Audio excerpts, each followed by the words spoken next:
ऋषियों के श्राप के कारण एक बार हनुमान जी अपनी शक्ति भूल गए थे।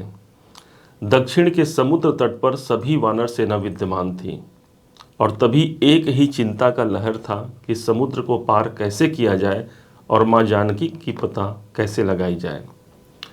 तभी हनुमान जी के समक्ष उपस्थित होते हैं जाम्बवंत जी और उन्हें याद दिलाते हैं कि कवन सो काज कठिन जग माही, जो नहीं होत तात तुम पाही।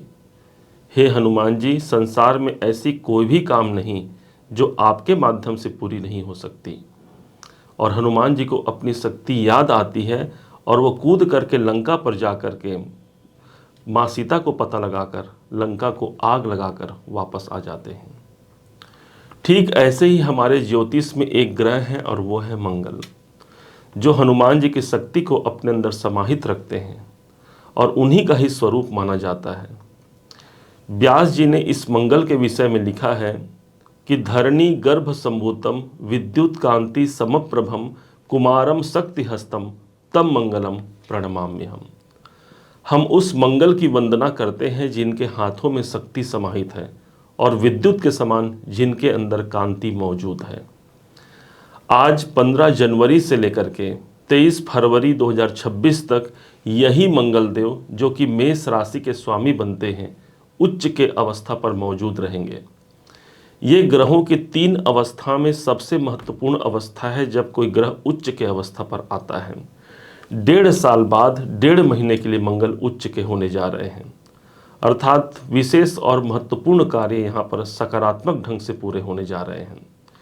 कौन कौन से कार्य इस मंगल के द्वारा बनेंगे, इस बात को हम समझेंगे। जैसे भगवान श्री राम के काम को हनुमान जी ने पूरा किया था, वैसे ही ये मंगल भी मेष राशि के कार्य को पूरा करने के लिए उच्च अवस्था पर आए हुए हैं। सबसे प्रथम जो कार्य बनने की संभावना सबसे ज़्यादा प्रकट होती है और वो है 10वें भाव पर मंगल के उच्च अवस्था पर आना। यही वो घर है जिसे हम कहेंगे कैरियर का घर।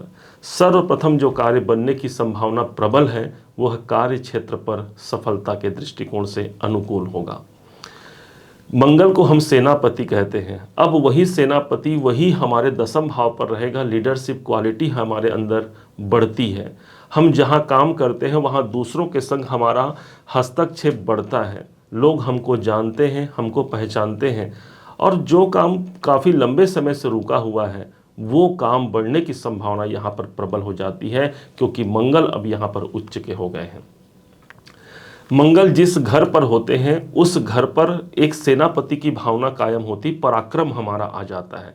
अब वही साहस वही पराक्रम हमको अपने कर्म क्षेत्र पर देखने को मिलेगा। उच्च के मंगल के प्रभाव से एक ऐसी स्थिति जहां पर ऊंचे पोजीशन का प्रभाव भी हमको मिल सकता है।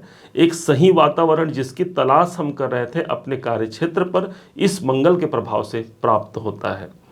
सेना, पुलिस डिपार्टमेंट और साथ ही साथ कोई ऐसे हैं जो रियल एस्टेट में काम कर रहे हैं, इन सब के क्षेत्रों पर उनको अपने क्षेत्रों पर सफलता यही मंगलदेव निकाल कर दे पाएंगे।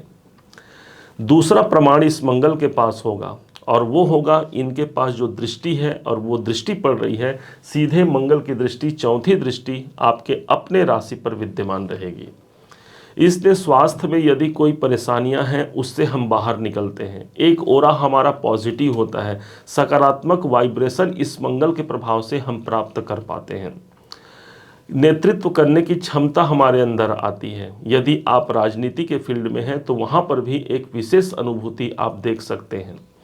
फल दीपिका में एक बात विशिष्ट रूप से वर्णित है कि जब भी मंगल अपने राशि को ही देखेगा या लग्न पर उसकी दृष्टि आएगी, इसे एक शुभ और सौभाग्यशाली स्थिति मानी जाएगी।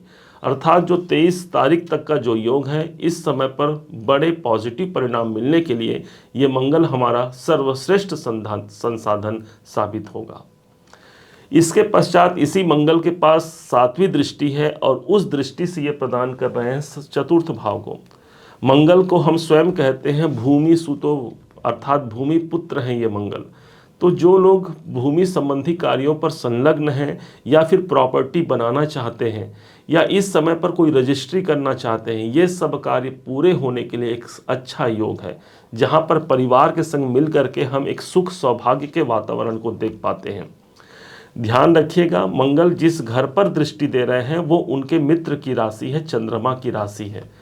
और किसी कारण से यदि मानसिक अशांति है तो उस मानसिक अशांति से बाहर निकालने के लिए मंगल का पराक्रम हमारे लिए सर्वश्रेष्ठ संसाधन साबित होगा।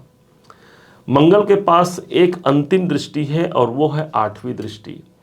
8वीं दृष्टि किसी और ग्रह के पास मौजूद नहीं है, एकमात्र मंगल को छोड़ करके, और उसी 8वीं दृष्टि से ये फल प्रदान करेंगे पंचम भाव का।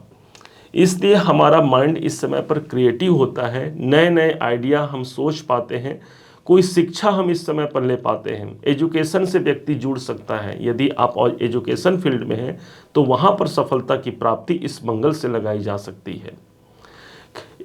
जो पंचम भाव है वो स्थान ही एक ऐसा स्थान हो गया जो प्रारब्ध के पुण्य को हमको अर्जित करता है।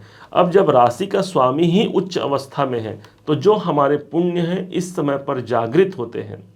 हनुमान जी की कृपा और साथ में मंगल का यह जो विशेष प्रभाव है वो जीवन में सिर्फ एक बार आता है, जहाँ पर 1.5 महीने के लिए ये पॉजिटिव सिचुएशन पर उच्च के अवस्था पर रहते हैं, और इसलिए इस समय पर बहुत ज़्यादा बड़े और पॉजिटिव सकारात्मक कार्य हमारे पूरे हो सकते हैं। मंगल के पास एक घर का दायित्व और है, और वो है 8 नंबर की राशि।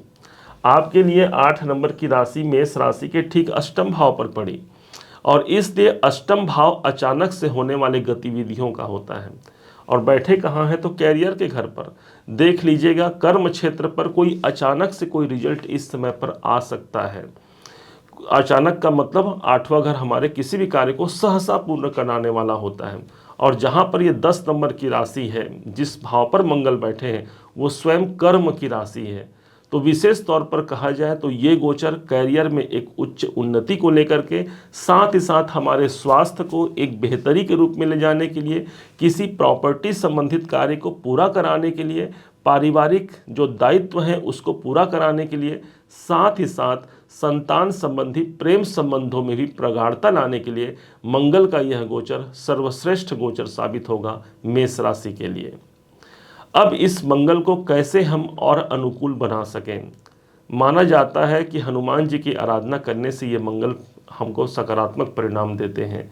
यदि आप सुंदरकांड, हनुमान चालीसा या बजरंग बाण का पाठ कर रहे हैं तो इस मंगल के सकारात्मक परिणाम कहीं ज़्यादा मिलेंगे।